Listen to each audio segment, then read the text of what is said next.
countdown to the trade deadline, now just 7 hours away at 3 Eastern. Of course, all sorts of talk about what the Lakers might do last night facing the Blazers for the first time this season. Russ on the bench from the start of the game, missing his first game because of back tightness, and it was a tight one. LeBron with the reverse. They're up 96-95 down the stretch, just over 3 remaining. Yusuf Nurkic gets the pass inside and throws it down, and now the Blazers are up by 1. Next Lakers possession, and they turn it over. Anthony Simons converts at the other end. Simons nailing the 3, and the Blazers are up 102-98. Next possession for the Lakers. LeBron drives, throws down with authority, and the Lakers are within 2. Following Blazers possession, AD blocks the shot by Nurkic. LeBron picks up the loose ball, but then, oh no, he has it stolen by Dennis Smith Jr.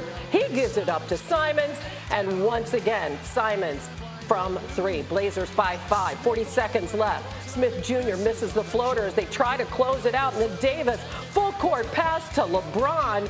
Oh boy, Lakers within 3. LeBron finished with 30, but then Justice Winslow can't hit the 3, and the Lakers don't get the rebound. They're forced to foul. Portland beats the Lakers 107-105. Now about that trade deadline. You know, it was just something that's weighing on this group that we're trying to all, get through. Almost feels like it's, like fog, just fog in the air, and we're all trying to see what's on the other side of it. I'm literally I'm tired as hell right now. I just want to, get some wine and get into bed and wake up tomorrow and feel good about what tomorrow has in store.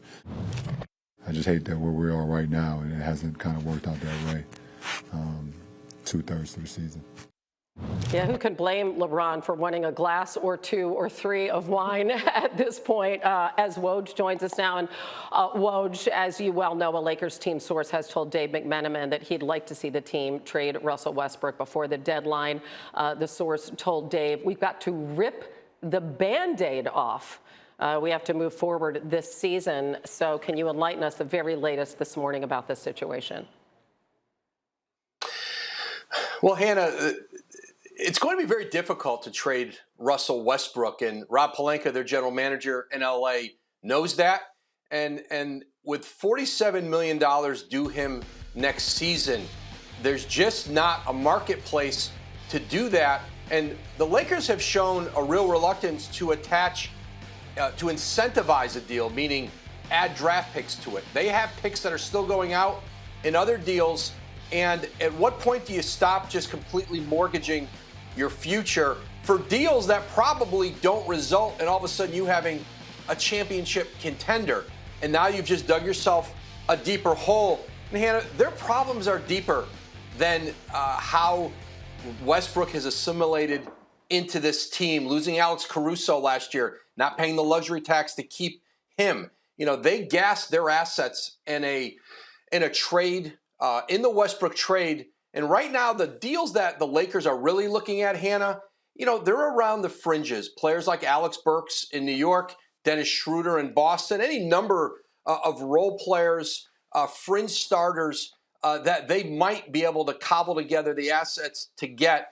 But the idea of a Westbrook trade, listen, nothing's impossible, but I think it's highly unlikely. Yeah, just a series, really, of bad decisions coming to the fore. Now the Lakers find themselves 4 games under 500. All right, so let's talk about, I don't know, Harden for Simmons, maybe a new topic, something that's been discussed again and again. What is something that we could see happen today, if anything?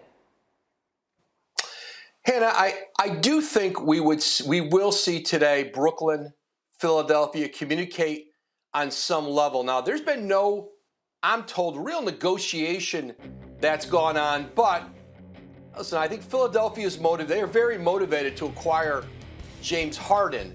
The question is, how much are the Sixers willing to offer to do that now, given that they're a team that has confidence that they can get Harden after the season in free agency?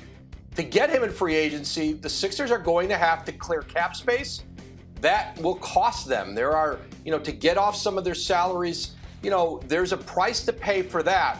So how much do you looking forward, measure that against trying to get something done now. Brooklyn, they look at James Harden as a player still, once they get Kevin Durant back, that they can get on the floor together, that this is still a team that can make a run. There's risk reward for both teams.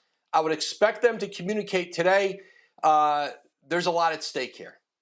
Yeah, Harden to miss his 4th straight game tonight, if indeed he is still with the Nets, who have lost 9 in a row. Woj, we'll be checking back with you all morning long. Thank you. Thank you for watching ESPN on YouTube. For live streaming sports and premium content, subscribe to ESPN+.